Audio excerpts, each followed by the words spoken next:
More people are being exposed to gambling than ever before. Online betting apps are easily accessible at our fingertips. For some, wagering money on sporting events is becoming a normal part of being a sports fan. You see all the commercials.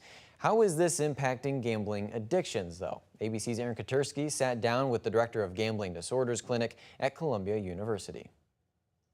The very fact that there is a gambling disorder clinic suggests that gambling begets disorders. What do you see? Gambling disorder exists on a spectrum from relatively mild problems to relatively severe gambling disorder. So it's similar to, for example, substance use disorders, where there's a spectrum from social use of substances all the way to severe substance use. Should we be looking at gambling the way we look at substance abuse? So the core features that they share is essentially a loss of control over this behavior, despite significant negative consequences. But it turns out that the way that gambling affects the brain is tied to the way that the wins and losses in gambling exquisitely tap into the function of what we call the dopamine system in the brain. You know, people aren't just getting money, they're playing a game, and that uncertainty actually drives this dopamine response more than just merely winning money. What do you see at the clinic? Right now what we're seeing is a significant expansion of young people, primarily young men, who are presenting to our program.